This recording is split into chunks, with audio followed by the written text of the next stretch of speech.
الحمدللہ والصلاة والسلام علی رسول اللہ وعلی آلہ وصحبہ وموالا۔ محترم بھائیوں اور بہنوں اور پیارے بچوں اور بچیوں، السلام علیکم ورحمۃ اللہ وبرکاتہ۔ آج کا یہ کلاس اسلامی کورس کا 18واں کلاس ہے۔ پچھلے کلاسز میں ہم بہت کچھ جان چکے ہیں، سیکھ چکے ہیں۔ ہم نے سب سے پہلے اسلام کی بیوٹیز کے بارے میں جانا، پھر ہم نے ایمان، طہارت، نماز، روزہ، زکوٰۃ اور حج کے مسائل سیکھا، پھر اس کے بعد مالی معاملات، کھانے پینے کے مسائل اور لباس کے بارے میں جانکاری حاصل کی، اور آج ہم فیملی لائف کے بارے میں جانیں گے، بلکہ فیملی کے بارے میں جانیں گے۔ انسانی زندگی میں فیملی کی بہت زیادہ اہمیت ہوتی ہے۔ ہر انسان کو اپنا پریوار پسند ہوتا ہے، جس میں ماں باپ ہوتے ہیں، بہن بھائی ہوتے ہیں، شوہر بیوی ہوتے ہیں، بچے ہوتے ہیں، ددھیالی اور ننھیالی رشتہ دار ہوتے ہیں۔ اسلام جو ہے نا، پاریوارک جیون اپنانے پر زور دیتا ہے، فیملی لائف گزارنے پر زور دیتا ہے، اور فیملی کے ساتھ اچھا معاملہ کرنے پر ابھارتا ہے۔ اسلام نے نکاح اور خاندان بنانے پر زور دیا اور اسے بہترین کاموں میں شمار کیا، بلکہ انبیاء کی سنت بتایا۔ اللہ تعالیٰ نے فرمایا سورہ الرعد آیت نمبر 38، وَلَقَدْ أَرْسَلْنَا رُسُلًا مِّن قَبْلِكَ وَجَعَلْنَا لَهُمْ أَزْوَاجًا وَذُرِّيَّةً کہ ہم آپ سے پہلے بھی بہت سے رسول بھیج چکے ہیں اور ہم نے ان سب کو بیوی بچوں والا بنایا تھا۔ یعنی اس دھرتی پر جو انبیاء آتے تھے لوگوں کو سدھارنے کے لیے، لوگوں کو صحیح راستہ دکھانے کے لیے، وہ بھی بیوی بچوں والے ہوتے تھے، وہ سنیاسی نہیں ہوتے تھے۔ اسلام سنیاس سے منع کرتا ہے، سماجی زندگی گزارنے کی تاکید کرتا ہے۔ اور اللہ کے نبی صلی اللہ علیہ وسلم نے بیان فرمایا، صحیح بخاری اور صحیح مسلم کی روایت ہے، لیکنی اصوم وافطر واصلی وارقد واتزوج النساء فمن رغب عن سنتی فلیس منی۔ میں روزہ بھی رکھتا ہوں، افطار بھی کرتا ہوں، نماز بھی پڑھتا ہوں، آرام بھی کرتا ہوں، اور میں نے شادی بھی کی ہے، جو میری سنت سے، میرے طریقے سے منہ موڑے وہ ہم میں سے نہیں۔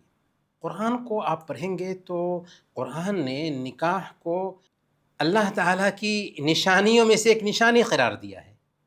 اللہ تعالیٰ فرماتا ہے سورہ الروم آیت نمبر 21، وَمِنْ آيَاتِهِ أَنْ خَلَقَ لَكُم مِّنْ أَنفُسِكُمْ أَزْوَاجًا لِتَسْكُنُوا إِلَيْهَا وَجَعَلَ بَيْنَكُم مَّوَدَّةً وَرَحْمَةً۔ اللہ تعالیٰ کے وجود کی نشانیوں میں سے یہ ہے کہ اس نے تمہارے لیے تمہاری ہی جنس سے بیویاں پیدا کی، انسانوں میں سے ہی تمہارے لیے بیویاں پیدا کی تاکہ تم ان کے پاس سکون حاصل کرو۔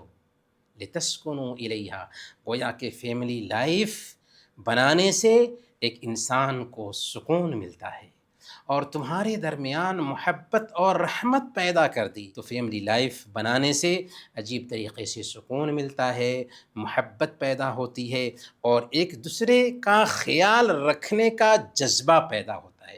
اسلام نے نکاح کو آسان بنانے اور اس کی خواہش رکھنے والے کی مدد کرنے کا حکم دیا تاکہ عزت کی حفاظت ہو سکے۔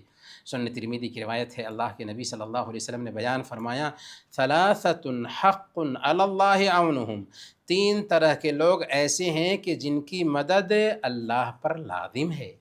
ان میں سے ایک ایسا آدمی جو نکاح کر کے پاک دامنی حاصل کرنا چاہتا ہے۔ اسلام نے نوجوانوں کو خاص طور پر تاکید کی کہ اگر وہ شادی کرنے کی طاقت رکھتے ہیں تو شادی کر لیں، اس کی وجہ سے نگاہیں نیچی رہتی ہیں اور شرمگاہ کی حفاظت ہوتی ہے، دلوں کو سکون ملتا ہے اور زندگی اطمینان سے گزرتی ہے۔ اسی طرح اسلام نے خاندان کے ہر سدس کو، ہر فرد کو، چاہے مرد ہو یا عورت ہو، مکمل احترام دیا ہے، ان کی اہمیت بیان کی ہے۔ اسلام نے ماں اور باپ دونوں پر یہ ذمہ داری رکھی ہے کہ وہ اپنی اولاد کی تربیت پر دھیان دیں۔ صحیح بخاری اور صحیح مسلم کی روایت ہے، اللہ کے نبی صلی اللہ علیہ وسلم بیان فرماتے ہیں، کلکم راع وکلکم مسئول عن رعیتہ، تم میں سے ہر ایک آدمی نگراں ہے، نگہبان ہے، اور ہر ایک سے اس کے ماتحت کے بارے میں پوچھا جائے گا۔ امام اپنی رعیت کا نگہبان ہے اور اس سے اس کی رعیت کے بارے میں پوچھا جائے گا۔ آدمی اپنے گھر والوں کا نگہبان ہے اور اس سے ان کے بارے میں پوچھا جائے گا۔ تو گویا کہ ہر آدمی اپنے ماتحت کے حوالے سے ذمہ دار ہے، اور اللہ کے ہاں اس سے پوچھا جائے گا کہ ہم نے تمہیں اولاد دی تھی، کیا تم نے اپنی اولاد کی صحیح تربیت کا خیال کیا یا نہیں کیا؟ ایک عورت سے پوچھا جائے گا، ایک باپ سے پوچھا جائے گا، ہر گارجین سے پوچھا جائے گا۔ عورت اپنے شوہر کے گھر کی نگہبان ہے اور اس سے بھی پوچھا جائے گا اپنے گھر کے بارے میں۔ نوکر اپنے مالک کے مال کا نگہبان ہے اور اس سے بھی پوچھا جائے گا مالک کے مال کے بارے میں۔ گویا کہ خاندان کا ہر آدمی ذمہ دار ہے اور اس کے ماتحت کے بارے میں پوچھا جانے والا ہے۔ چونکہ پریوار عورت اور مرد کے ملاپ سے بنتا ہے، اس لیے آئیے سب سے پہلے ہم اسلام میں عورت کا کیا مرتبہ ہے، عورت کی کیا اہمیت ہے، اس کو جانتے ہیں۔ آپ میڈیا کیا کہتا ہے اس کی طرف مت دیکھیے، میڈیا جھوٹ بولتا ہے، لیکن سچائی کیا ہے اسے نوٹ کیجیے۔ اسلام میں عورت سماج کا آدھا حصہ ہے، اس لیے اسلام نے عورت کو بہت عزت دیا، رسپیکٹ دیا، سمان دیا۔ اسلام نے زندگی کے مختلف حصوں میں عورت کو مرد کے برابر مانا ہے۔ سنن نبی داؤد کی روایت ہے، اللہ کے نبی صلی اللہ علیہ وسلم نے بیان فرمایا، انما النساء شقائق الرجال، کہ عورتیں مردوں کے برابر ہیں۔ اسلام میں جب بچی پیدا ہوتی ہے تو بچی رحمت بن کر آتی ہے۔ آج کی دنیا اس بچی کو ماں کے پیٹ میں مار دینا چاہتی ہے، جبکہ اسلام اسے قتل ناحق ٹھہراتا ہے، ایک جان کو قتل کرنا ٹھہراتا ہے کہ ایک عورت اپنی ہی جنس کو بچی ہونے کے ناطے اپنے پیٹ میں مار دے، یہ انسانیت کا قتل ہے، یہ ایک جان کا قتل ہے۔ اسلام عورت کو تعلیم کا حق دیتا ہے کہ جو ایجوکیشن حاصل کرنا چاہے حاصل کر سکتی ہے۔ باپ کی وراثت میں ساجھیدار مانتا ہے، جس میں کبھی عورت کو مرد کے برابر ملتا ہے، کبھی مرد سے زیادہ ملتا ہے، اور کبھی مرد کے مقابلہ میں عورت کی ذمہ داری کم ہونے کی وجہ سے عورت کو ایک قہرا اور مرد کو دوہرا حصہ ملتا ہے۔ جیسے بھائی اور بہن ایک ساتھ ہوں تو بہنوں کو ایک قہرا حصہ، بھائیوں کو دوہرا حصہ ملتا ہے۔ یہ بڑے ظالم قسم کے لوگ ہیں جو اپنی بہنوں کو ان کے حق سے محروم کرنے کی تدبیر کرتے ہیں۔ یہ گنوار ہیں، اور بھولی بھالی بہنیں ہوتی ہیں جو اسلام کا نالج نہیں رکھتی ہیں، اسلام کو نہیں سمجھ رہی ہوتی ہیں، اور اپنے حق سے خود کو محروم کر لیتی ہیں۔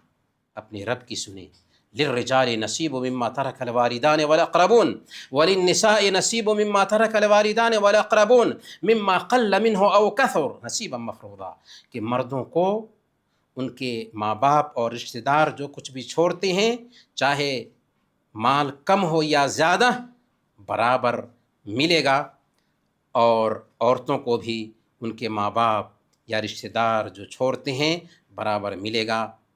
یہ اللہ کی طرف سے فرض کیا ہوا حق ہے۔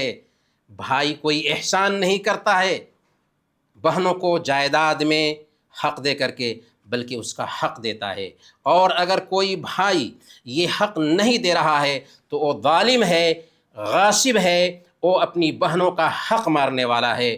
وہ اپنی بہنوں کا حق مار کر اپنے بیٹوں کو تو دے دیتا ہے، لیکن کل قیامت کے دن اللہ کے دربار میں آئے گا تو انگلیاں چبائے گا اور کہے گا کہ کاش کہ ہم نے ایسا نہ کیا ہوتا، کیونکہ اس دن وہی بیٹا جس کو مالک بنایا تھا ایک نیکی دینے کے لیے تیار نہیں ہوگا، اور کل قیامت کے دن وہی بہن آئے گی اور اس سے اس کی نیکیاں چھین کر کے لے جائے گی۔ یہ کتنا بڑا افلاس ہے!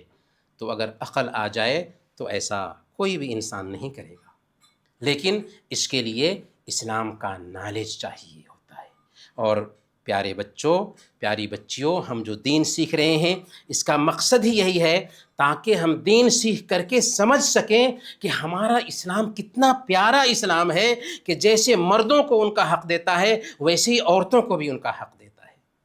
یہ ظالم لوگ ہیں جو عورتوں کو دباتے ہیں اور ان کا حق مارتے ہیں۔ اسلام نے عورت کو شوہر چننے کا اختیار دیا ہے، اس کی رضامندی اور اجازت کے بغیر اس کی شادی نہیں کی جا سکتی، اسے مہر کا حق دیا ہے۔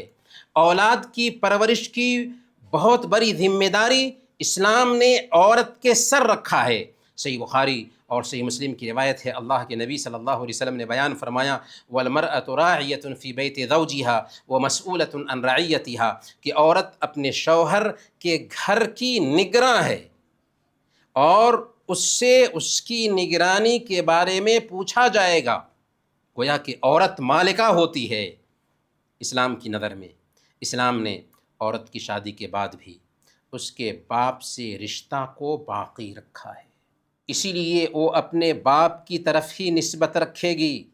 بھائی کے لقمے کی وہ محتاج نہیں ہے، بلکہ وہ بھی برابر کی حصے دار ہے۔ اور اسلام عورت کو کاروبار اور عمل کی بھی آزادی دیتا ہے۔ عورت بزنس کر سکتی ہے، عورت ٹیچر بن سکتی ہے، عورت ڈاکٹر بن سکتی ہے، لیکن اس کے باوجود اسلام نے عورتوں کے اخراجات کی ساری ذمہ داری عورت پر نہیں رکھا بلکہ مرد پر رکھا ہے۔ بھائی ہو یا باپ ہو یا شوہر ہو یا بیٹا ہو، مرد پر ذمہ داری رکھا ہے۔ پیارے بچوں اور پیاری بچیوں، اس عورت کے 3 روپ ہوتے ہیں۔ عورت یا تو ماں ہوگی، یا تو بیوی ہوگی، یا بیٹی ہوگی۔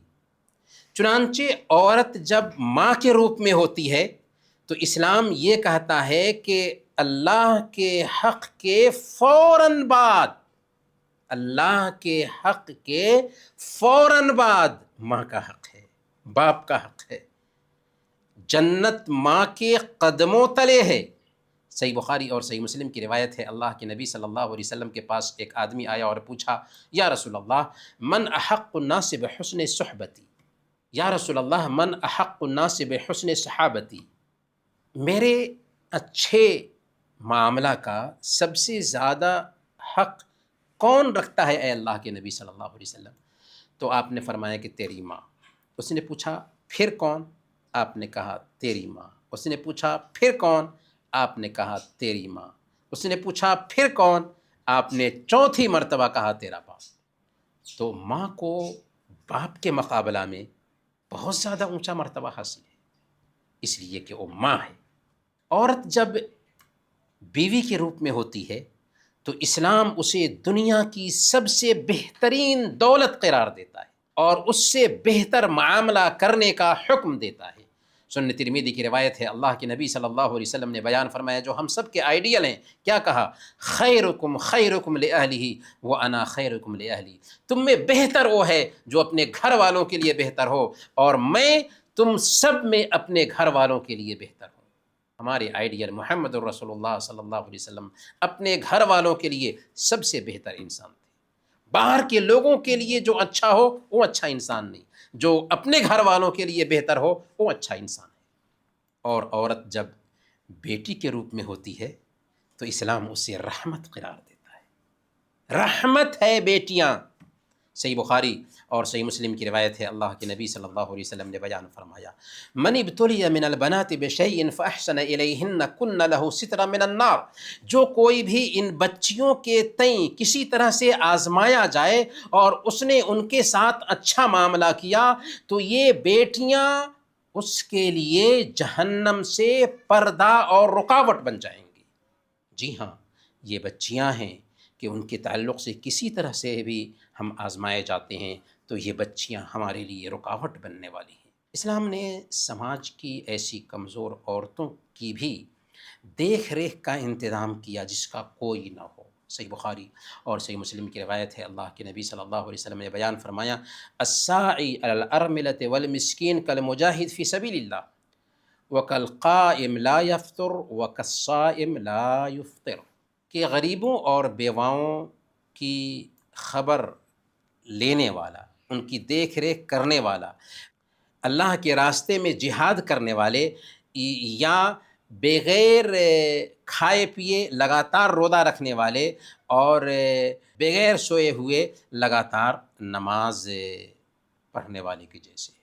اسلام میں مرد اور عورت کے بیچ مقابلہ والی کیفیت نہیں پائی جاتی۔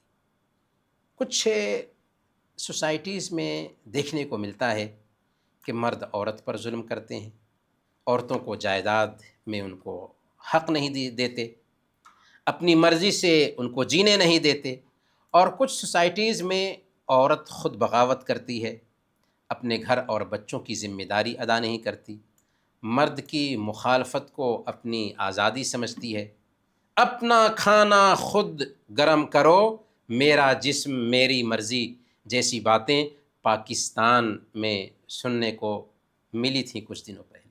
یہ دونوں عجیب طرح کی انتہائیں ہیں، اصل میں اللہ کی شریعت سے دوری کی وجہ سے اس طرح کی باتیں سامنے میں آتی ہیں۔ اسلام کا جو حکم ہے وہ بیلنس اور اعتدال پر مبنی ہے، سنتولن پر مبنی ہے۔ اللہ فرماتا ہے وَلَا تَتَمَنَّوْا مَا فَضَّلَ اللَّهُ بِهِ بَعْضَكُمْ عَلَى بَعْضٍ لِلرِّجَالِ نَصِيبٌ مِّمَّا اكْتَسَبُوا وَلِلنِّسَاءِ نَصِيبٌ مِّمَّا اكْتَسَبْنَ، کہ تم اس چیز کی تمنا نہ کرو جس میں اللہ تعالیٰ نے بعض کو بعض پر فضیلت دی ہے۔ اللہ تعالیٰ نے عورت کو عورت کے کام کے لیے پیدا کیا، مرد کو مرد کے کام کے لیے پیدا کیا ہے۔ مردوں کے لیے ان کے اعمال کا حصہ ہے، عورتوں کے لیے ان کے اعمال کا حصہ ہے، اس لیے ہر ایک کو اپنے اپنے کام پر دھیان دینا ہے۔ یعنی مرد کے اپنے کام ہیں اور اس کے بدلے ان کو بدلہ ملے گا، اور عورت کے اپنے کام ہیں اور ان کے بدلے ان کو اجر اور ثواب ملنے والا ہے۔ شریعت مرد کے لیے خاص نہیں اور نہ ہی عورت کے لیے خاص ہے، بلکہ سب کے فائدے کے لیے شریعت آئی ہے۔ عورت اور مرد کیا ہیں؟ گویا کہ گاڑی کے دو پہیے ہوں، اگر ایک پہیہ ٹوٹ جائے تو گاڑی صحیح سے نہیں چلتی، اسی طرح اگر مرد اور عورت اپنی ذمہ داری ادا کرنا چھوڑ دیں یا اپنی ذمہ داریوں میں کوتاہی کریں تو سوسائٹی صحیح سے نہیں چلے گا۔ ایک گھر کو دیکھ لیجئے، مرد کما کر لاتا ہے، خرچ کرتا ہے اور گھر کی حفاظت کرتا ہے، عورت گھر کو سنبھالتی ہے، بچوں کی پرورش کرتی ہے اور گھر کو محبت اور سکون کی آماجگاہ بنا دیتی ہے۔ اگر مرد کہے کہ میں گھر نہیں چلاؤں گا، گھر میں بیٹھا رہوں گا، تو کیا نتیجہ ہوگا؟ گھر بگڑ جائے گا۔ اگر عورت کہے میں بچوں کی پرورش نہیں کروں گی تو کیا نتیجہ ہوگا؟ نسلیں برباد ہو جائیں گی۔ اسلام یہ چاہتا ہے کہ نہ عورت کو دباؤ، نہ اس کی حق تلفی کرو، نہ مرد کی مخالفت کر کے زندگی کو بوجھ بنا لو، بلکہ دونوں اپنے حصے کا کام کریں۔ مرد کا کام باہر کا ہے، عورت کا کام گھر کا ہے۔ مرد باہر کے کام کو دیکھے اور عورت گھر کے کام کو دیکھے۔ مرد اور عورت کی لڑائی اصل میں جہالت ہے، نادانی ہے۔ اسلام کا راستہ یہ ہے کہ دونوں ایک دوسرے کے لیے سہارا بنیں، دونوں ایک دوسرے کے دشمن نہیں بنیں گے۔ یہ ہے پیارا دین جو پیاری باتیں سکھاتا ہے۔ معاملہ کرنے کے اعتبار سے مرد کے لیے عورتوں کی 3 قسمیں بنتی ہیں، یعنی دوسرے لفظوں میں یہ کہہ لیجئے کہ مرد کے لیے عورتیں 3 روپ میں ہوتی ہیں۔ پہلا روپ یہ ہے کہ عورت اس کی بیوی ہو، دوسرا روپ یہ ہے کہ عورت اس کی محرم ہو، اور عورت کا تیسرا روپ یہ ہے کہ عورت اس کے لیے اجنبی ہو۔ عورت اگر اس کی بیوی ہے تو ایسی حالت میں دونوں ایک دوسرے کے لیے لباس اور پردہ بن جاتے ہیں، جیسے چاہیں ایک دوسرے کے ساتھ رہیں۔ عورت کا دوسرا روپ یہ ہے کہ عورت مرد کی محرم ہو۔ محرم کا مطلب کیا ہوا؟ محرم سے مراد وہ عورتیں ہیں جن سے اس کی شادی نہیں ہو سکتی، جیسے نسب سے 7 عورتیں حرام ٹھہرتی ہیں، محرم بنتی ہیں: ماں، بیٹی، بہن، بھتیجی، بھانجی، خالہ اور پھوپھی۔ یہ 7 عورتیں ہیں: ماں، بیٹی، بہن، بھتیجی، بھانجی، خالہ اور پھوپھی۔ اسی طریقے سے دودھ پینے کی وجہ سے یہی 7 عورتیں حرام ٹھہرتی ہیں، محرم بنتی ہیں، یعنی دودھ شریک ماں، دودھ شریک بیٹی، دودھ شریک بہن، دودھ شریک بھتیجی، دودھ شریک بھانجی، دودھ شریک خالہ اور دودھ شریک پھوپھی۔ اور رشتہ بننے کی وجہ سے 4 عورتیں محرم بنتی ہیں: بہو، سوتیلی ماں، ساس اور بیوی کی بیٹی۔ یعنی ایک عورت کی کہیں پر شادی ہوئی تھی، اس سے اولاد ہے، اس سے بیٹی ہے، اور اس نے شادی کیا تو بیوی کی بیٹی ہو گئی، اس کی سگی اپنی بیٹی نہیں رہی، بیوی کی بیٹی بھی اس کے لیے محرم ہو جاتی ہے۔ یہ عورتیں محرم کہلاتی ہیں۔ ایسی عورتیں نارمل لباس پہن کر اس کے سامنے آ سکتی ہیں۔ یہ حکم ہے کہ نارمل لباس میں اس کے سامنے آ سکتی ہیں، ان کے بازو، گردن اور بال وغیرہ بھی کھلے ہوں تب بھی کوئی حرج کی بات نہیں۔ عورت کا تیسرا روپ یہ ہے کہ عورت اجنبی ہو، اور اس میں وہ ساری عورتیں آ جاتی ہیں جو محرم نہ ہوں، چاہے رشتہ دار کی عورتیں ہی کیوں نہ ہوں۔ رشتہ دار کی عورتیں بھی ہیں، پھر بھی وہ محرم نہیں ہوں گی یا ان سے بے جھجک نہیں ہو سکتے، جیسے چچا کی بیٹی ہے، پھوپھی کی بیٹی ہے، ماموں کی بیٹی ہے، خالہ کی بیٹی ہے، بھائی کی بیوی ہے، اور فیملی میں جو دوسری عورتیں ہیں، چاہے دور کی عورتیں ہوں، رشتہ ہونے کے ناطے بے تکلفی نہیں آ سکتی اگر وہ اجنبی ہے تو، یا اگر وہ غیر محرم ہے تو، محرم نہیں ہے تو۔ ایسی عورتوں سے معاملہ کرتے وقت اسلام کچھ باتوں کی تعلیم دیتا ہے۔ بحیثیت مسلمان ان باتوں کو دھیان میں رکھنا چاہیے۔ پہلی بات کیا ہے؟ پہلی بات یہ ہے کہ نگاہیں نیچی رکھی جائیں۔ مرد اور عورت دونوں کو یہ حکم ہے۔ اللہ تعالیٰ نے فرمایا سورہ النور آیت نمبر 30 اور 31: قُل لِّلْمُؤْمِنِينَ يَغُضُّوا مِنْ أَبْصَارِهِمْ وَيَحْفَظُوا فُرُوجَهُمْ ذَلِكَ أَزْكَىٰ لَهُمْ إِنَّ اللَّهَ خَبِيرٌ بِمَا يَصْنَعُونَ وَقُل لِّلْمُؤْمِنَاتِ يَغْضُضْنَ مِنْ أَبْصَارِهِنَّ وَيَحْفَظْنَ فُرُوجَهُنَّ۔ اے نبی، آپ فرما دیجئے کہ اے ایمان والے، قُل لِّلْمُؤْمِنَاتِ يَغُضُّوا مِنْ أَبْصَارِهِمْ، اے نبی آپ کہہ دیجئے کہ اپنی نگاہوں کو وہ نیچی رکھیں اور اپنی شرمگاہوں کی حفاظت کریں، یہی ان کے لیے پاکیزگی کا سبب ہے۔ بے شک اللہ تعالیٰ ان کے عملوں سے خوب باخبر ہے۔ اور ایمان والی عورتوں سے کہہ دیجئے کہ وہ اپنی نگاہیں نیچی رکھیں اور اپنی شرمگاہوں کی حفاظت کریں، یعنی مرد بھی نظر کی حفاظت کرے، عورت بھی نظر کی حفاظت کرے، تاکہ پاکیزگی حاصل ہو، عزت کی حفاظت ہو سکے۔ دوسری تعلیم غیر محرم عورتوں کے تئیں یہ ہے کہ عورت پر نظر پڑتی ہے تو فوراً نظر پھیر لی جائے۔ پہلی نظر معاف ہے، دوسری نظر معاف نہیں۔ صحیح مسلم کی روایت ہے، حضرت جریر بن عبداللہ بجلی رضی اللہ تعالیٰ عنہ بیان فرماتے ہیں کہ سألت رسول اللہ صلی اللہ علیہ وسلم عن نظر الفجاءۃ فأمرنی ان اصرف بصری۔ میں نے اللہ کے نبی صلی اللہ علیہ وسلم سے عورت پر اچانک پڑنے والی نظر کے بارے میں پوچھا کہ اچانک اگر کسی غیر محرم عورت پر نظر پڑ جاتی ہے تو کیا کریں؟ تو آپ نے مجھے نظر پھیر لینے کا حکم دیا۔ تو پہلی نظر تو معاف ہے، اب دوسری نظر نہیں ڈال سکتے۔ دوسرا رول یہ ہے کہ ادب اور اخلاق سے بات کی جائے۔ اگر کسی عورت سے بات کرنے کی نوبت آتی ہے تو، یا کسی عورت کو غیر محرم مرد سے بات کرنے کی نوبت آتی ہے تو دبی زبان میں بات نہ کرے، کہ ایسا نہ ہو کہ مرد کوئی غلط امید پال لے۔ اللہ تعالیٰ نے یہ تعلیم دی سورہ الاحزاب آیت نمبر 32 میں، فَلَا تَخْضَعْنَ بِالْقَوْلِ فَيَطْمَعَ الَّذِي فِي قَلْبِهِ مَرَضٌ وَقُلْنَ قَوْلًا مَّعْرُوفًا، کہ دبی زبان میں بات نہ کرو، کہ ایسا نہ ہو کہ جس کے دل میں بیماری ہے وہ کچھ دوسری امید باندھ لے۔ اسی لیے کلیئر دو ٹوک بات ہونی چاہیے، دبی زبان میں بات نہیں ہونی چاہیے۔ اسی طریقے سے عورت کو ایسی حرکت نہیں کرنی چاہیے جو توجہ کھینچے یا دوسروں کے لیے فتنے کا سبب بن جائے۔ اسی لیے اللہ تعالیٰ نے سورہ النور آیت نمبر 31 میں بیان فرمایا، وَلَا يَضْرِبْنَ بِأَرْجُلِهِنَّ لِيُعْلَمَ مَا يُخْفِينَ مِنْ زِينَتِهِنَّ، کہ عورتیں اپنے پاؤں زور سے نہ ماریں تاکہ ان کی چھپی ہوئی زینت ظاہر ہو جائے۔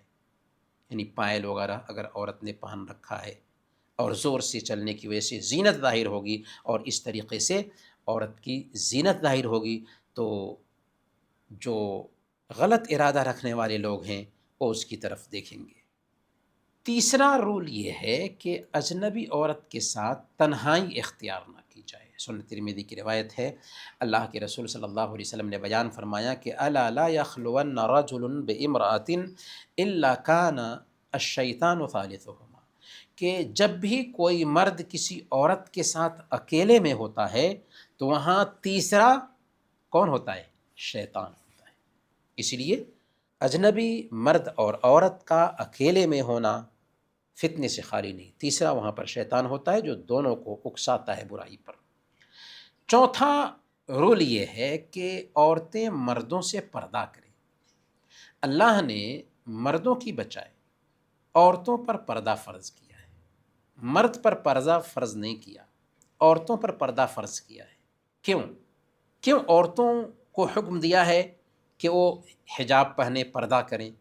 اسلام جو ہے نا، انسان کے سوبھاؤ سے لگتا ہوا دین ہے، ہر چیز کا ٹیکنک سمجھاتا ہے، حکمت سمجھاتا ہے۔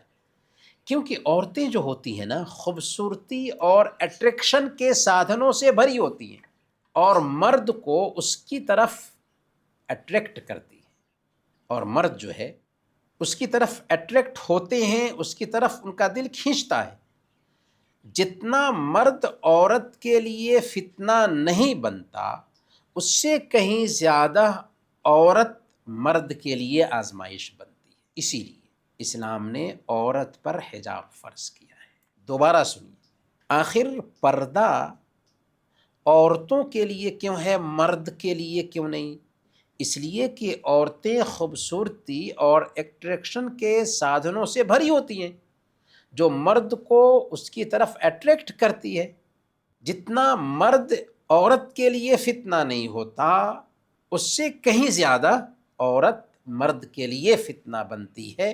اسی لیے اسلام نے اس کا علاج یہ کیا کہ عورت پردہ کرے۔ اس کا فائدہ کیا ہوتا ہے؟ فائدہ بھی دھیان میں رکھنا چاہیے۔ ایک عورت پردہ کر کے اپنے آتم سمان اور مان مریادہ کی حفاظت کرتی ہے، اور اپنے مان مریادہ اور آتم سمان کی حفاظت کرتے ہوئے آسانی کے ساتھ اپنا کام بھی کر لیتی ہے، اور اس سے سماج میں پاکی صفائی کا ماحول بھی بنتا ہے، عورت کی عزت محفوظ رہتی ہے، مرد کو پاکیزگی کا سبق ملتا ہے، اور خود عورت کو لوگ عزت کی نظر سے دیکھتے ہیں۔ آپ بس کا سفر کر رہے ہیں، ٹرین میں سفر کر رہے ہیں، فلائٹ کا سفر کر رہے ہیں، دیکھیے ایک عورت پردہ والی ہے اور ایک عورت جو پردہ نہیں کیے ہوئے ہے، کس کا ریسپیکٹ زیادہ ہوتا ہے؟ اس عورت کا ریسپیکٹ ہوتا ہے جو پردہ کیے ہوئی ہے۔ اللہ نے عورت پر فرض کیا ہے کہ وہ اجنبی مردوں کے سامنے اپنا پورا بدن ڈھانک کر کے رکھے۔ حجاب کیسا ہونا چاہیے؟ ایک عورت جس شکل کا چاہے حجاب پہن سکتی ہے، لیکن شرط یہ ہے کہ جسم میں چھپانے کے جو ضروری حصے ہیں وہ چھپ جائے۔ حجاب تنگ نہیں ہونا چاہیے، کشادہ ہونا چاہیے، وشال ہونا چاہیے، کہ جسم کے جو آکار ہیں، جسم کی جو بناوٹ ہے وہ ظاہر نہ ہو، اتنا پتلا نہ ہو کہ جسم کے انگ جھلکتے ہوں، بلکہ موٹے سائز کا نقاب ہو، اور نقاب میں زینت بھی نہ ہو، کیونکہ حجاب میں زینت بھی نہ ہو، کیونکہ اگر زینت ہے تو وہ حجاب نہیں بلکہ وہ کپڑا ہے، لباس ہے، زینت کی چیز ہے، زینت کو چھپانے کے لیے حجاب پہنا جاتا ہے۔ تو پیارے بچوں اور پیاری بچیوں، اب آئیے ہم جانتے ہیں شادی کے بارے میں۔ شادی ایک نیچرلی ضرورت ہے، سوبھاوک ضرورت ہے، فطری ضرورت ہے۔ اسی رشتہ سے پریوار بنتا ہے، اور اسلام چونکہ نیچر سے، طبیعت سے، سوبھاؤ سے لگتا ہوا دین ہے، اسی لیے اسلام نے شادی پر ابھارا ہے۔ اللہ کے نبی صلی اللہ علیہ وسلم نے خود شادیاں کی، اور شادی کی وجہ سے عزت کی حفاظت ہوتی ہے۔ البتہ شادی سے پہلے شوہر اور بیوی میں کچھ شرطوں کا پایا جانا ضروری ہے۔ بیوی میں پائی جانے والی پہلی شرط یہ ہے کہ عورت مسلمان ہو یا یہودی اور عیسائی ہو۔ ہاں، اگر مسلمان عورت ہو تو بہتر ہے، لیکن کسی یہودی اور عیسائی عورت سے بھی مسلمان شادی کرنا چاہے، بشرطے کہ وہ اسلام کو جانتا ہو اور اپنے انڈر میں اسے رکھ سکے، اور اس کی اولاد مسلمان ہی رہے گی، تب وہ کسی یہودی یا عیسائی عورت سے شادی کر سکتا ہے۔ دوسری شرط یہ ہے کہ عورت پاک دامن ہو۔ اگر عورت بد چلن ہے، اس کے دوسرے لڑکوں سے غلط تعلق ہیں، تو ایسی عورت سے شادی نہیں ہوگی۔ تیسری شرط یہ ہے کہ عورت مرد کی محرم نہ ہو، اور محرم عورتیں کون کون سی ہیں ان کا ذکر ابھی گزر چکا ہے، ہم جان چکے ہیں کہ کون کون سی عورتیں محرم ہوتی ہیں۔ اور شوہر کے اندر جو شرط پائی جانی چاہیے، اس میں سے بنیادی طور پر یہ ہے کہ وہ دیندار ہو، مسلمان ہو سب سے پہلے نمبر پر، اور ظاہر سی بات ہے کہ دیندار تبھی ہوگا جب کہ وہ مسلمان ہوگا، غیر مسلم کبھی بھی دیندار نہیں ہو سکتا، اور سارے مسلمان بھی دیندار نہیں ہوتے۔ اچھے اخلاق کا ہو۔ لیکن یہ بات نوٹ کیجئے، اور 100 مرتبہ نوٹ کیجئے، کہ غیر مسلم کے ساتھ مسلمان عورت کی شادی کسی بھی صورت میں جائز نہیں، یہ حرام ہے، حرام ہے، حرام ہے۔ اب سوال یہ ہے کہ شوہر کے حقوق بیوی پر کیا ہیں، اور بیوی کے حقوق شوہر پر کیا ہیں۔ جب شادی ہو جاتی ہے تو شوہر بیوی دونوں پر ایک دوسرے کے تئیں کچھ ذمہ داریاں آتی ہیں جن کو نبھانا چاہیے۔ بیوی کے شوہر پر کیا حقوق ہیں؟ تو سب سے پہلے شوہر کے اوپر ذمہ داری بنتی ہے کہ وہ بیوی کا خرچ دے اور اس کے رہنے سہنے کا انتظام کرے۔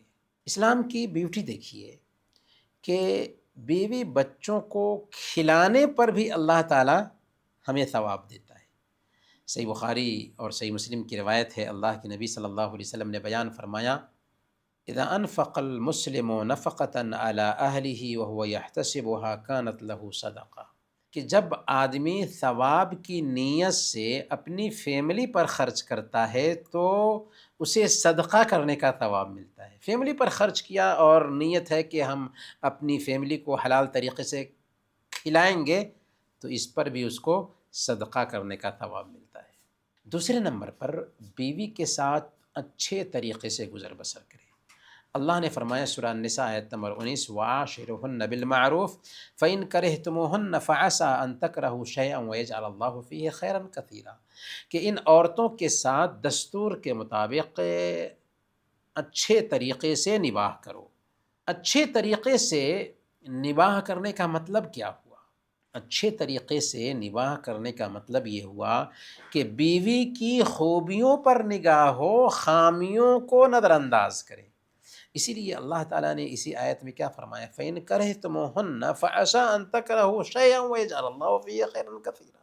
کہ اگر تم ان کو ناپسند کر رہے ہو کسی بات کی وجہ سے، تو ہو سکتا ہے کہ اس کمی کی وجہ سے تم اس کو ناپسند کر رہے ہو، اور بہت ساری خوبیاں ہوں گی جن کو تم نے نظر انداز کر دیا، اور اللہ تعالیٰ نے اسی کے اندر بھلائی رکھی ہوگی، خیر رکھا ہوگا۔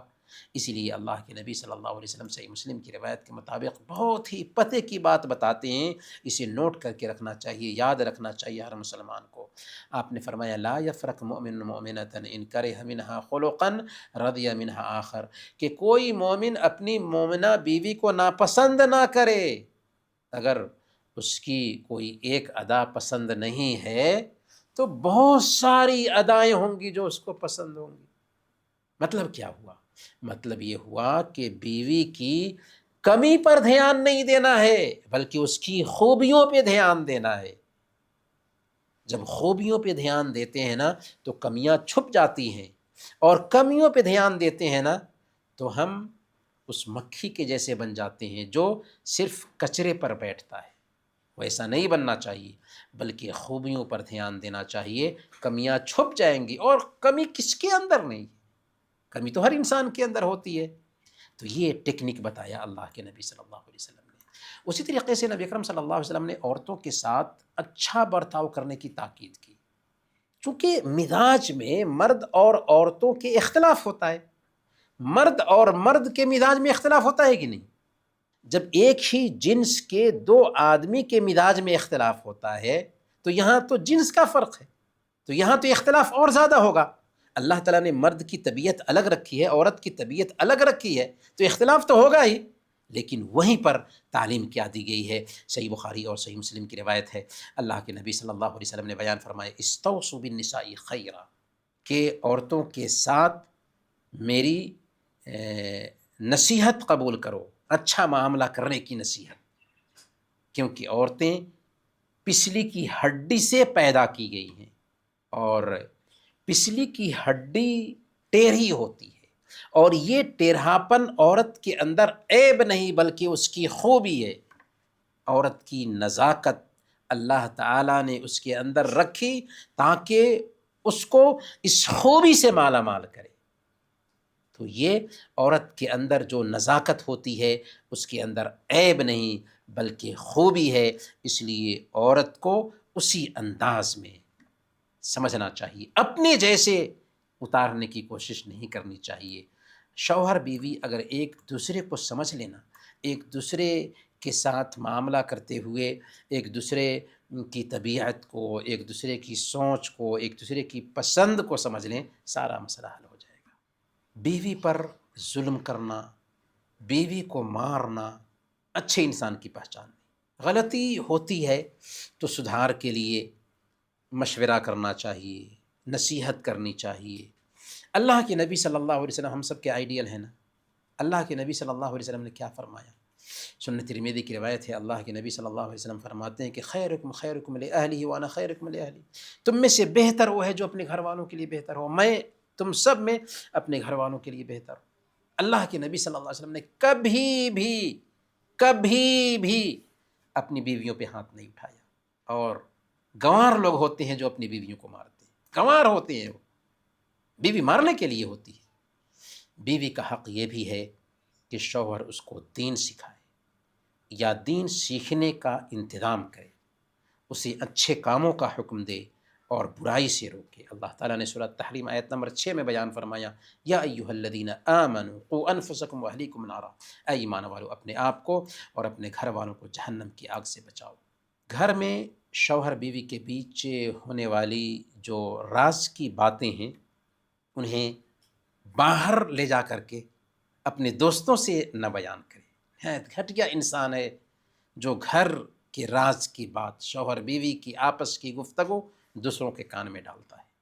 صحیح مسلم کی روایت ہے، اللہ کے نبی صلی اللہ علیہ وسلم نے بیان فرمایا ان من اشر الناس عند اللہ منزلۃ یوم القیامہ الرجل یفضی الی امرأته وتفضی الیہ ثم ینشر سرها۔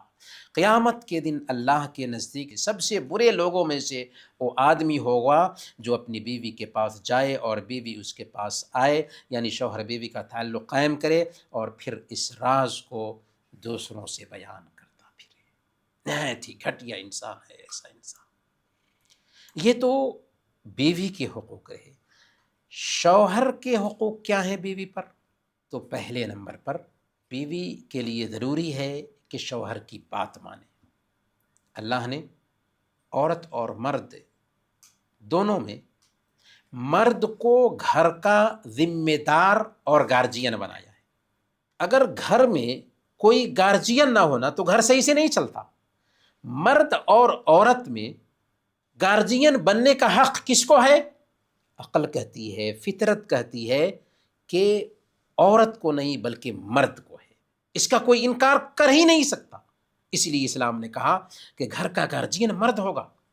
سورہ النساء آیت نمبر 34 میں اللہ تعالیٰ فرماتا ہے الرجال قوامون علی النساء بما فضل اللہ بعضهم علی بعض وبما انفقوا من اموالهم، کہ شوہر بیوی کے نگراں ہیں کیونکہ اللہ نے بعض کو بعض پر مقابلے میں آگے رکھا ہے، اور اس لیے بھی کہ شوہر اپنا مال خرچ کرتا ہے۔ تو فطری طور پر اللہ تعالیٰ نے مرد کو گارجین بننے کی صلاحیت دی ہے، اس لیے گھر کے بہتر ہونے کے لیے، گھر کا سسٹم صحیح چلنے کے لیے اسلام نے مرد کو گارجین بنایا ہے۔ اس کی وجہ سے مرد برتری کا اظہار نہیں کر سکتا، لیکن یہ اس بات کی دلیل ہے کہ عورت اس سے خود کو راضی رکھے کہ میرے گھر کا گارجین میرا شوہر ہے۔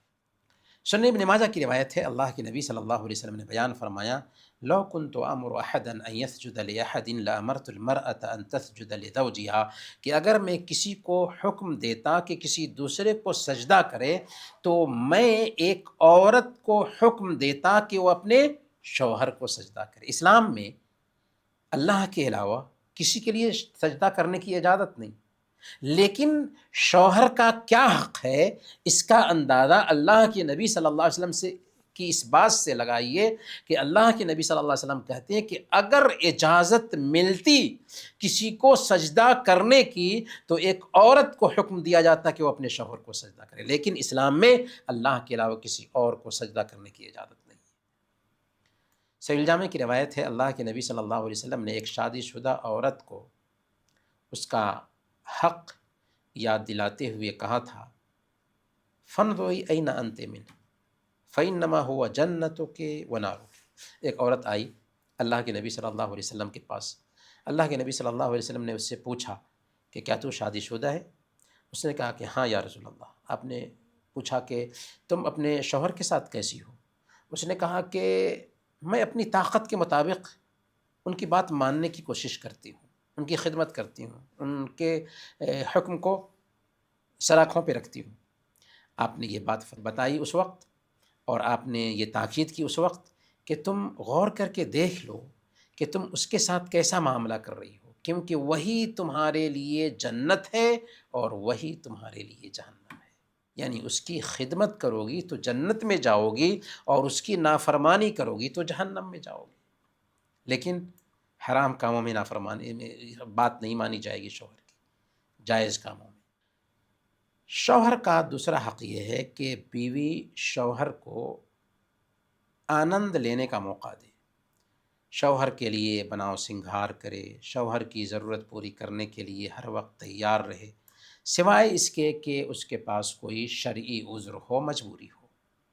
صحیح بخاری صحیح مسلم کی روایت ہے، اللہ کے نبی صلی اللہ علیہ وسلم نے بیان فرمایا اذا دعا الرجل امرأته الى فراشه فابت فبات غضبان عليها لعنتها الملائکۃ حتى تصبح، کہ اگر شوہر بیوی کو اپنے بستر پر بلائے اور بیوی انکار کرے تو شوہر ناراض ہو کر کے اگر رات گزارتا ہے تو رات بھر فرشتے اس عورت پر لعنت بھیجتے رہتے ہیں۔ یہ ہے شوہر کا حق۔ شوہر کا تیسرا حق یہ ہے کہ شوہر جسے پسند نہ کرتا ہو اسے گھر میں داخل ہونے کی اجازت نہ دے۔ صحیح بخاری کی روایت میں اللہ کے نبی صلی اللہ علیہ وسلم نے بیان فرمایا وَلَا تَأْذَنُ فِي بَيْتِهِ إِلَّا بِإِذْنِهِ، کہ اس کے گھر میں داخل ہونے کی اجازت اس کی اجازت کے بغیر کسی دوسرے کو نہ دے، اور شوہر کی خدمت میں لگی رہے، کھانا بنانے اور شوہر کے کام کاج میں ساتھ دے، بلکہ کھانا بنانا بیوی کا کام ہے، گھر کے کام کاج میں لگنا بیوی کا کام ہے، کیونکہ شوہر کا کام باہر کا ہے اور بیوی کا کام گھر کا ہے۔ ایک سے زیادہ شادی کا ایک مسئلہ ہے جس پہ 2 منٹ میں غور کرنا ضروری ہے۔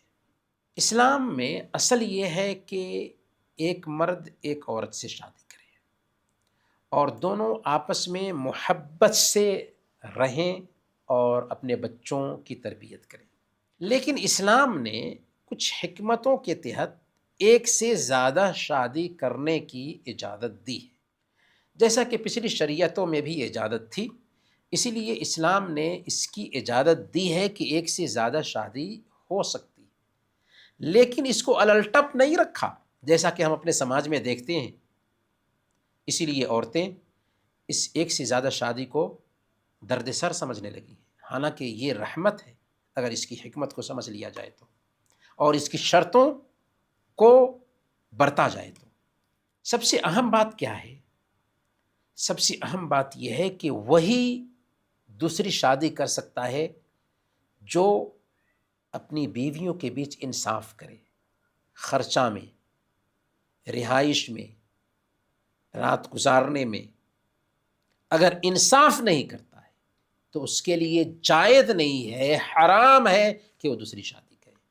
اللہ نے فرمایا سورہ النساء آیت نمبر 3 فَإِنْ خِفْتُمْ أَلَّا تَعْدِلُوا فَوَاحِدَةً، اگر احساس ہے، ڈر ہے کہ شاید میں انصاف نہیں کر سکوں گا، تو پھر تمہارے لیے جائز نہیں ہے دوسری شادی کرنا، حرام ہے۔ اور سنن ابی داؤد کی روایت ہے، اللہ کے نبی صلی اللہ علیہ وسلم نے سخت بات کہی ایسے انسان کے تعلق سے۔ آپ نے فرمایا کہ من کانت لہ امرأتان فمال الی احداہما جاء یوم القیامت وشقہ مائل، جس شخص کے پاس 2 بیویاں ہوں اور کسی ایک کی طرف وہ مائل ہو جائے، کل قیامت کے دن جب وہ آئے گا تو اس کا ایک پہلو جھکا ہوا ہوگا، ایک پہلو گرا ہوا ہوگا، مفلوج ہوگا، فالج کا اثر ہوگا اس کو، کیونکہ اس نے اپنی 2 بیویوں میں سے ایک کی طرف جھکاؤ اختیار کیا تھا۔ اب ہم جانتے ہیں طلاق کے مسئلہ کو، اور اسلام میں طلاق کا فلسفہ کیا ہے۔ اسلام یہ چاہتا ہے کہ شادی کا رشتہ زندگی بھر قائم رہے، اسی لیے اسلام نے شادی کو پختہ عہد و پیمان کہا، وَأَخَذْنَ مِنْكُمْ مِيثَاقًا غَلِيظًا، ان عورتوں نے تم سے پختہ ایگریمنٹ لیا۔ اور پھر فیملی لائف کو سکھی بنانے کے ٹولز دیے اسلام نے۔ اگر ایک انسان ان رولز کو فالو کرتا ہے تو فیملی لائف اچھی گزرتی ہے، اور مزاج میں اختلاف کے باوجود شوہر بیوی سکون سے رہتے ہیں۔ لیکن اگر شوہر بیوی میں اختلاف ہوا اور سدھار کی کوئی شکل نہیں پیدا ہو رہی، شوہر سمجھاتا ہے، بستر الگ کرتا ہے، ہلکی سی پٹائی کرتا ہے تاکہ سدھر جائے، رشتہ بن جائے، اختلاف نہ ہو، طلاق نہ ہو، دونوں طرف سے حکم آتے ہیں، دونوں کو سمجھانے کی کوشش کرتے ہیں، طلاق کی نوبت آئے تو گھر ٹوٹ جائے گا، ساری باتیں سمجھاتے ہیں، لیکن ابھی بھی وہی حالت ہے، وہی رفتار بے ڈھنگی جو پہلے تھی وہ اب بھی ہے۔ تو اب کیا ہوتا ہے دوسرے دھرموں میں؟ شوہر بیوی کو مروا دیتا ہے تاکہ راستے سے ہٹا دے، اور بیوی شوہر کو مروا دیتی ہے۔ اسلام نے کہا کہ نہیں، انسان کی جان پیاری ہے، ایسا نہیں کرنا ہے، دونوں الگ الگ ہو جاؤ، اپنا اپنا راستہ دیکھ لو۔ تو یہ فطری نظام ہے، لیکن طلاق دینے کا جو طریقہ بتایا اس پر جب ہم غور کرتی ہیں تو اسلام کی بیوٹی سمجھ میں آتی ہے۔ کیا کہا؟ طلاق دی جائے گی تو شوہر بیوی دونوں ایک گھر میں رہیں گے، اور دیکھا جائے گا کہ عورت پیریڈ کی حالت میں تو نہیں ہے، اگر پیریڈ کی حالت میں ہے تو طلاق نہیں دینا، انتظار کرنا ہے۔ اسی انتظار کی مدت میں ہو سکتا ہے کہ تعلق بن جائے، یہاں تک کہ عورت پاک ہو جائے۔ اچھا، اگر عورت پاک ہے اور شوہر بیوی کا جسمانی تعلق ہوا ہے پھر بھی طلاق نہیں دے سکتے، یہاں تک کہ انتظار نہ کریں، عورت پھر پیریڈ سے نہ ہو اور پھر پاک نہ ہو جائے۔ تو پاکی کا انتظار کرنا ہے۔ اچھا، اس کے ساتھ ساتھ طلاق کتنی دینی ہے؟ 1 طلاق دینا ہے، اور 3 مہینے تک ایک بیڈ پر شوہر بیوی رہیں گے، دونوں ایک دوسرے سے الگ رہیں گے 3 مہینے تک۔ اگر اس بیچ میں تعلق بن جاتا ہے تو دونوں شوہر بیوی ہو گئے۔ تو یہ رحمت ہے یا زحمت ہے؟ تو طلاق بھی رحمت ہے، لیکن جاہل گنوار قسم کے لوگ جو ہے نا طلاق کا غلط استعمال کرتے ہیں، جس کی وجہ سے انہوں نے اسلام کو بدنام کرنے کا ذریعہ بنایا۔ پیارے بچوں، ماں باپ، اولاد اور رشتہ دار کے کیا حقوق ہیں؟ پریوار میں ماں باپ ہوتے ہیں، ابھی ہم نے کہا کہ اللہ کے حق کے فوراً بعد ماں باپ کا حق ہے۔ سنن ترمذی کی روایت ہے، اللہ کے نبی صلی اللہ علیہ وسلم نے بیان فرمایا، الوالد اوسط ابواب الجنہ، کہ باپ جو ہے نا جنت کے دروازوں میں سب سے بہتر دروازہ ہے۔ اگر تم چاہو تو اسے گرا دو، چاہو تو اس کی حفاظت کرو۔ جنت میں جانا چاہتے ہو، ماں باپ کی خدمت کرو۔ جنت میں جانے کا دروازہ ماں باپ ہے، اور ماں باپ اگر بڑھاپے کی عمر کو پہنچ جاتے ہیں تو ان کے مزاج میں، ان کے سوبھاؤ میں چڑچڑاپن آ جاتا ہے۔ ایسی حالت میں حکم دیا گیا کہ انہیں اف تک مت کہو۔ سورہ الاسراء آیت نمبر 23 میں اللہ فرماتا ہے، اما یبلغن عندک الکبر احدہما او کلاہما فلا تقل لهما اف ولا تنہرہما وقل لهما قولا کریما۔ اما یبلغن عندک الکبر احدہما او کلاہما فلا تقل لهما اف ولا تنہرہما وقل لهما قولا کریما۔ اگر تمہارے پاس ان میں سے کوئی ایک یا دونوں بڑھاپے کی عمر کو پہنچ جائیں تو انہیں اف تک مت کہو، اف تک مت کہو۔ ماں باپ ڈانٹنے کے لیے نہیں ہوتے، ماں باپ ہماری زندگی کا سرمایہ ہیں، انہیں اف تک نہیں کہہ سکتے، نہ انہیں جھڑک کر جواب دو، بلکہ عزت کے ساتھ ان سے بات کرو۔ اگر ماں باپ مسلمان بھی نہ ہوں پھر بھی ان کے ساتھ اچھا معاملہ کیا جائے گا۔ سورہ لقمان آیت نمبر 15 میں اللہ نے فرمایا، وَإِن جَاهَدَاكَ عَلَىٰ أَن تُشْرِكَ بِي مَا لَيْسَ لَكَ بِهِ عِلْمٌ فَلَا تُطِعْهُمَا وَصَاحِبْهُمَا فِي الدُّنْيَا مَعْرُوفًا، کہ اگر تمہارے ماں باپ تمہارے پر دباؤ ڈالیں کہ تم میرے ساتھ کسی دوسرے کو شریک ٹھہراؤ تو ان کی بات مت مانو، لیکن دنیا میں ان کے ساتھ اچھا معاملہ کرو۔ غیر مسلم ماں باپ بھی ہیں لیکن پھر بھی ان کے ساتھ اچھا معاملہ ہوگا۔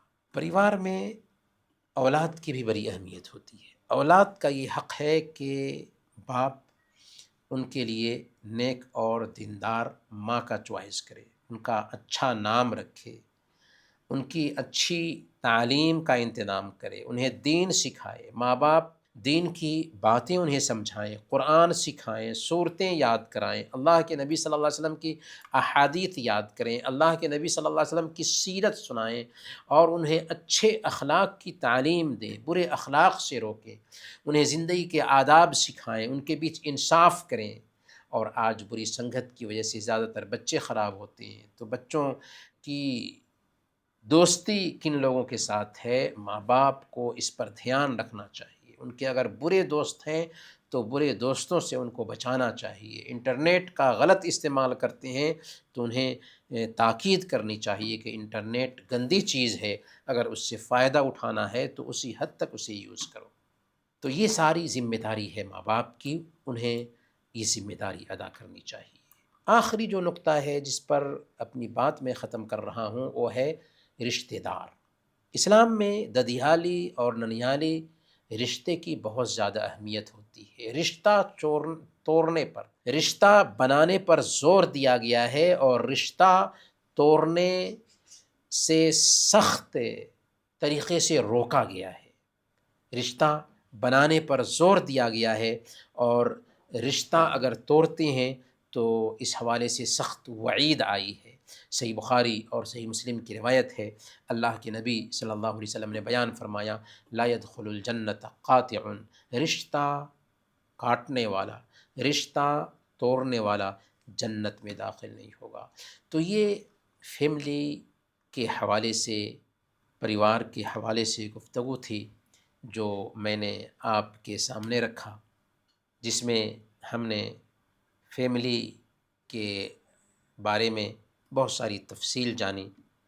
آپ پہ سے گزارش ہے کہ ان باتوں کو نوٹ کریں، اور یہ ویڈیو ریکارڈ ہو کر کے بھی اپلوڈ ہوگا، تو اسے سنیں اور اس کی باتیں نوٹ کریں، انہیں یاد کریں. یہ علم ہے، یہ دین ہے. جب ہم دین سیکھتے ہیں، علم سیکھتے ہیں، تو ہمارے اندر اخلاقی رویے آتے ہیں، اچھی اچھی خوبیاں پیدا ہوتی ہیں، اور ہم بھی اس دین کو اپنی زندگی میں اتار پاتے ہیں. تو اللہ تعالیٰ سے دعا ہے کہ اللہ تعالیٰ ہم سب کو ان باتوں پر عمل کرنے کی توفیق عطا فرمائے. آمین. وصلی اللہ علی نبینا محمد وعلی آلہ وصحبہ اجمعین.